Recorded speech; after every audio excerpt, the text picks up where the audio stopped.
Hello, everyone, and welcome to Behind the Bower. I'm Ryan Steffen, the Executive Director for Bower Center for the Arts in beautiful Bedford, Virginia. This podcast is all about inspiring conversations, exploring the arts in our community, and shining a spotlight on the incredible individuals and organizations that make the Bedford arts scene so vibrant. I am excited to welcome today our guest, Chris Magee. One of the many hats that Chris wears is as the music director for the big band of the Blue Ridge. Just this year, Bower Center for the Arts has become the kind of sort of home for the big band of the Blue Ridge. And if you're ever here for a class or a meeting leading up to one of their concerts, you may have had the pleasure of hearing them rehearse. In fact, they have a concert with us this Saturday, so I'll get to listen to them tonight during our board meeting. Welcome, Chris.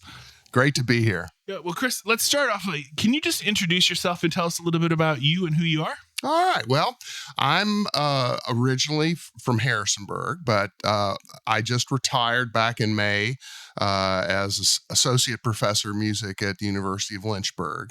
And this is home, so we're not going anywhere. And so I'm performing around the region and composing and arranging and working with the big band of the Blue Ridge. I wear many hats.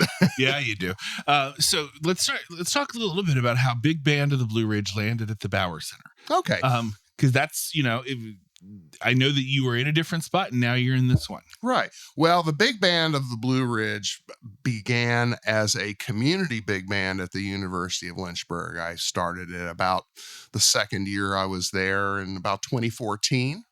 And it became one of the more popular groups on campus. We would, do several concerts a year and sometimes participate in wind symphony concerts and so forth.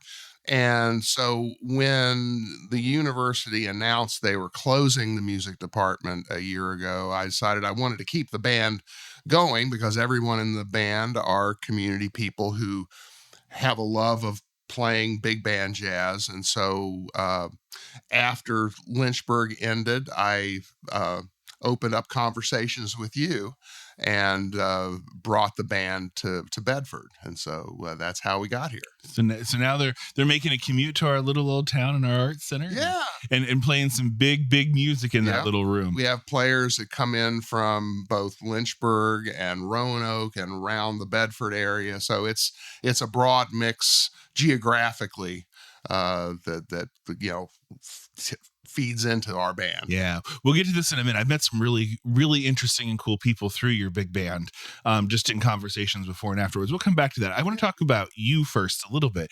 Can you tell us a little bit about your musical journey? Okay. How did it start? How did you discover it? Why is it still so important to you now? Well, I came to music, believe it or not, back in the 60s, of course. Leonard Bernstein and the New York Philharmonic did a CBS Saturday afternoon show every week. They were called the Young People's Concerts, and I heard one of those broadcasts one day, and they were playing something I think by Beethoven, and it just struck me. Wow, I want to get involved in this. So I started. My mom started me on piano lessons, and then later on I took up the trumpet and attended James Madison University for music. My first gig out of college was at Disney World. Okay. What did you do there? I was at Epcot with a band called Future Corps. It was a small drum and bugle corps, and we would do 7 shows a day, 5 days a week, 50 weeks a year, and that was my first gig. And then after I left Disney, I decided I wanted to get into teaching, so I went back to school for a master's. Spent some time in Mississippi and Iowa. While I was in Iowa, I did my doctorate at the University of Iowa, and I've taught at a number of different schools in various states. I mean, one of the things about being a college professor is that you have to be willing to be a nomad. So I've lived in Mississippi and Iowa and Texas and Virginia to do what I do. But that kind of has brought me here.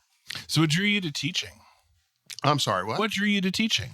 Well, besides stability, I know there's a lot of it. I mean, making a living as a full-time working musician is a challenge. Mm-hmm.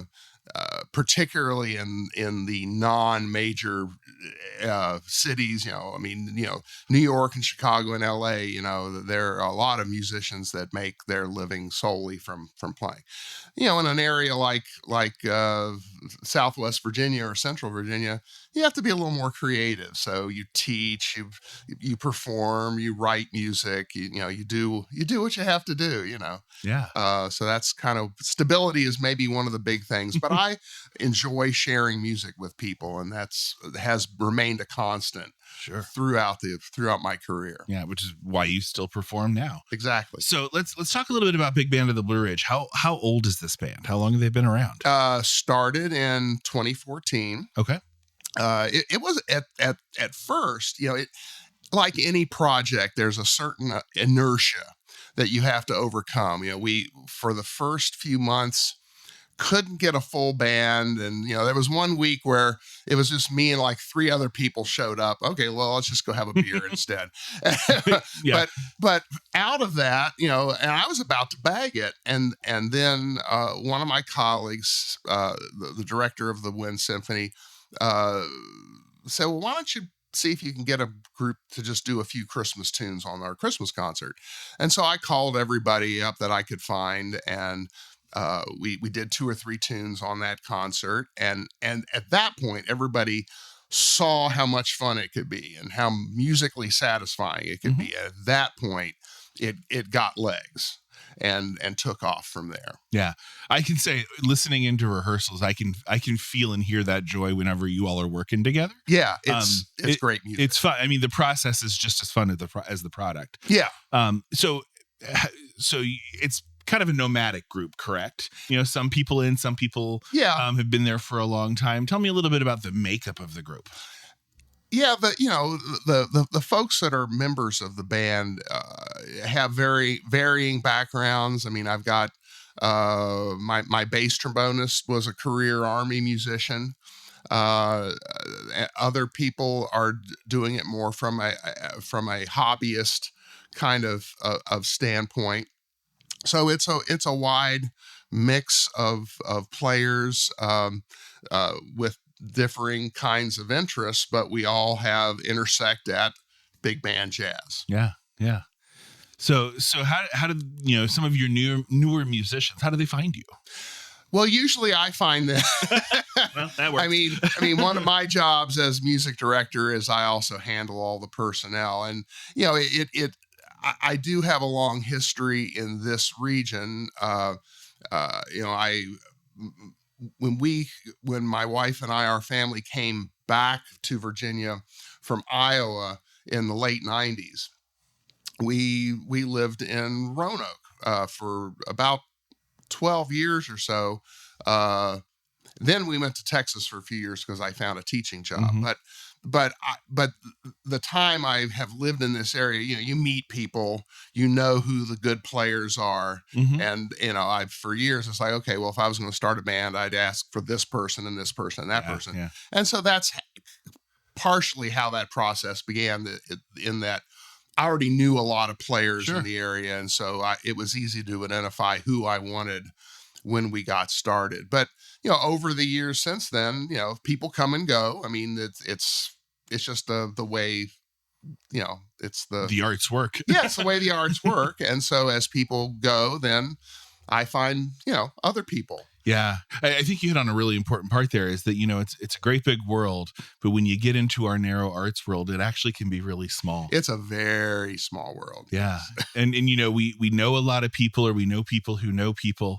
And all of a sudden our paths seem to cross more often than we think they would have. That's exactly right. So can you tell me, big band, a lot of people may not necessarily know what the sound of a big band is. Can you tell me, what would you say your personality or sound of this particular band would be? Okay.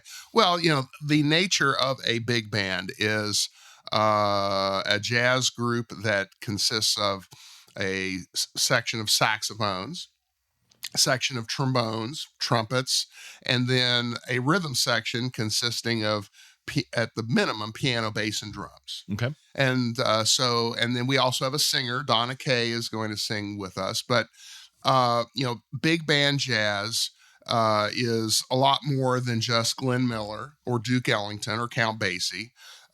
There are many different styles of big band jazz. In addition to swing, we play Latin tunes, we play rock and funk tunes. Our last concert back in the fall, we actually did a country tune, but a jazz arrangement of a country tune. Jazz, big band jazz is a very broad genre of music that encompasses many sub styles of music. And if you come out to our concert, you'll hear a number of styles. I mean, yes, we're playing plenty of swing. We're also doing funk. We're doing Latin. We do ballads. Donna's going to sing a beautiful arrangement of the old Anthony Newley tune, "Who Can I Turn To?" Okay. So you'll hear lots of different styles of music coming from us. Great. So you anticipated the next thing I was going to ask you. You've got a concert coming up this Saturday. Right. What can we expect out of this concert? What kind of music you playing? What are some of the songs? What are some of the highlights that we can expect this weekend? All right. Well, we're going to play music from Count Basie. We've got a chart called "I Never Knew." It was the flip side of one of Basie's other hits, "Tickle Toe." And this is a transcription. Someone sat down with the recording and actually wrote down all the notes that they heard. Wow. That's what we're going to. One of the other tunes that Donna's going to sing is a 1946 Les Brown tune called "Ah Yes, There's Good Blues Tonight," which was originally sung by a very young Doris Day. Okay. Let's see. We're going to hear some music from Thelonious Monk, a tune called "Bemsha Swing," which was arranged for big band by Bill Holman, who was a very important composer, just passed away in about the last 2 years. Wrote many fine arrangements for Stan Kenton in the 50s and 60s. We're going to hear some Latin from a great writer named Alan Baylock. Alan was for many years the staff arranger for the U.S. Air Force Airmen and Note. And then for a number of years, he was up in Winchester as the jazz director at Shenandoah Conservatory. Now he's at the biggest jazz school in the country, University of North Texas, directing their top band. So he's a amazingly good writer. We're going to play a little music from the Kenny Clark, Francie Boland big band from the UK. Kenny Clark was an American drummer who moved to the UK. Let's see what else. A great funk chart called "Out on a Whim" from a great writer named Mike Tomorrow. And then we're going to play a few originals too. Oh, tell me who's writing those. Well, I wrote one.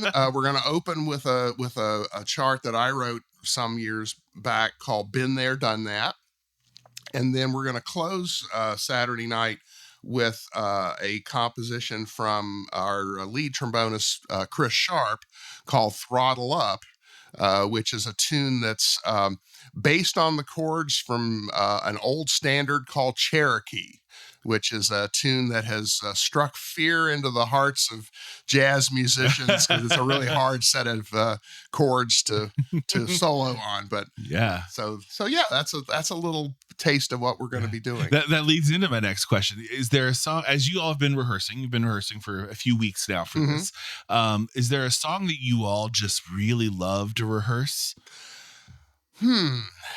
Well, they're all great charts. I really love that Alan Baylock chart. It's a chart called "Living Larger Than Life," and it was one that he wrote in memory of a high school student who had been, I believe, killed in an automobile accident. And so he was commissioned to write it for her and dedicate it to her. It's a beautiful chart. It's very uplifting. The funk chart, "Out on a Whim," is a lot of fun. It's very quirky, has a few challenging moments in it, but it's a lot of fun to play. That's the flip side of the question. Are there any songs in this one that you all get to do, you're like, oof, this one's hard? We can just make it to it's the worth end it. of If this we can just tune. get through it. We'll be okay. Well, let me think. All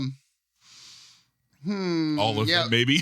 well, that chart on Bemsha Swing is a really interesting chart. I mean, Thelonious Monk, his compositions are always very quirky, and that's a good way to describe Bemsha Swing. It swings like there's no tomorrow, but it's got some quirks in it. So yeah, it's fun. It's fun to play, but it's also pretty challenging. Yeah. So speaking of challenging, do you find it hard to be a director who's also a player?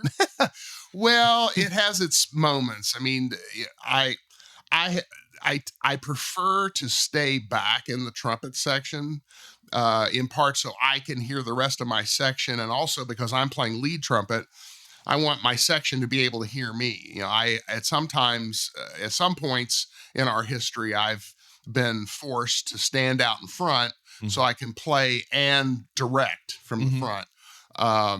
And I do that when I have to, but I prefer to stay in the back. But that means that if I'm in the back, the people in the front can't see me waving my arms if I do. So usually I have to delegate those duties to my lead alto player, because he sits at the center up in the front of the band, and he can give cutoffs and things like gestures like that. It's something that stuck out to me when I watched the last concert. Yeah. Was sometimes it appears like you count off to get him started, and then it's magical. Like, I'm sure there is somebody who's really kind of running the show, but it feels like very organic. It feels like you all are just listening to each other and working together and almost feeling it together. Yeah. So it feels very magical sometimes to watch it. Yeah. It's like a big band, literally a big band playing, and nobody actually really leading it. It's just like they're feeling it together. Right. Yeah. Yeah. The best big bands. Whereas, when you see an orchestra concert, there's always going to be a conductor to direct traffic. With a good big band, unless it's really complicated stuff, a director is almost never necessary. Everyone just listens and plays with good time together, and it all fits, and intuitively just feels it. Yeah, it's really cool. So I've listened to lots of recordings of big bands. I'll be honest, yours was the first one I had ever heard live. How would you describe the difference between listening to a big band live versus listening to a recording of it? Well, and this really, I think, is true for all music, is that, live, there's an energy you get in live performance that you can't get from a recording. In a recording studio, yes, you have absolute control over what goes into the mix, but there's, when you're performing, you get energy back from your listeners, and it's a two-way street. You're giving your listeners energy, and then they give it back. Yeah. And that energy makes live performance, even though live performance is almost invariably more imperfect than a studio recording, because you can, in a studio, you can do things over and over until you get it exactly the way you want it. In live performance, you get one shot, and that's or sometimes you stop and you're like, well, this shouldn't work. There have been a few moments where let's just start over. It feels like it feels a very intimate part of the process as an audience member when a musician has to say, hold on, this did not. Somebody's out of tune. We got to fix this real quick. Try again. It reminds us that it's not a recording, that it is real life humans performing in front of us. Exactly. And that's part of what makes the magic. Yeah. Is that the fact that it's happening in real time. Yeah. And we talked about this before the podcast started today. In the Bauer Center specifically, it's an intimate room. Yes. It's a loud room. Yeah. And one of the things that I felt really interesting the last time you all had a concert was the pure vibration that it makes my body feel that a Yeah. recording never gives you. Yeah. And I think that that's true of all music when you're in the room live with it. Mm-hmm. This one is particularly, there's a lot of brass coming at you in a small live space. Yeah. And we do have earplugs for those who need to dampen it down a little bit. Yeah. But even if you're closing it off in your ears, this is gonna be dumb. You feel it. Like, Yeah. I feel it in my skin. I feel the vibrations in my skin, and it's unlike anything else that I can say that I've experienced. That's what live music does to me. Oh, I mean, when I was a kid, the first time that I played in a jazz band, the first time I heard a jazz band live, it was just like, wow, there's just nothing like this. I just wanted to do it more. Yeah. Yeah. Let's transition and talk about some bigger philosophical things. So what do you think a group like the Big Band of the Blue Ridge's role is in like our local arts and music scene? Well, I think arts in any community are an important thing. I'm a passionate believer in the importance of music and the arts in general in our schools too. I mean, they give people life lessons and social skills that you just can't get anywhere else. Mm-hmm. And music is like emotion in sound. Yeah, that's the easy. If I had to define what music is, it says things in a language that spoken language, or written language cannot express. Mm-hmm. And music in that way can bring a community together in a way that other events can't. And so I think music is a very important thing in any community. It's part of what makes us whole as human beings. I love that. It is what makes us whole. This is a complicated question, maybe not easy to answer. What do you hope your audience feels when they listen to you all play? Wow. Well, you can talk all day about that. Yeah. I hope they feel joy. I remember after our fall concert, I had a lady come up to me and say, "You just made my day and my week and my year." I mean, that's if we reach people in that way that they feel that kind of joy, then I think we've been successful. Yeah. And so that's what we're hoping for. And there's not a lot of avenues to hear this type of music around here. Yeah. So, I think it's really a gift that you all give to this area, that a small arts center in a small town in between two bigger towns can have something this magical as well.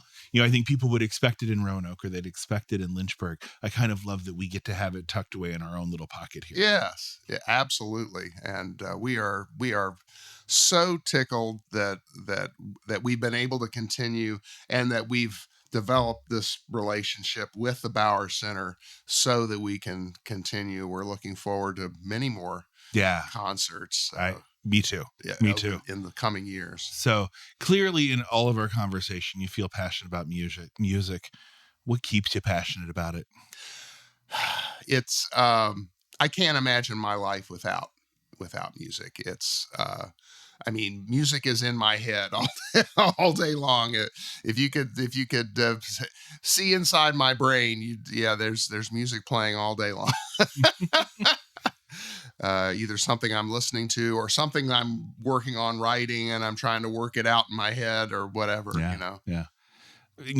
I think for those of us who are arts minded, that makes sense. I was an arts teacher for 21 years, and I took a break, as many of our listeners know, and I became a bartender at a brewery, which is actually how we met. That's how we met. And that's how this whole idea got pitched, was over a bar and a beer. Exactly. Yeah. But after 3 years of being away from it, what I realized is the arts needed to be there for me. Yeah. And so, I'm a facilitator of arts more than I am a creator, but it brings me joy to see what it provides. Yeah. You play a very important role. You help facilitate what artists and musicians and so forth are able to do. So it's a wonderful thing. Well, I appreciate that. Thank you. I'm looking at our time. We're actually kind of close up to need to be done. So I want to thank you again for joining us.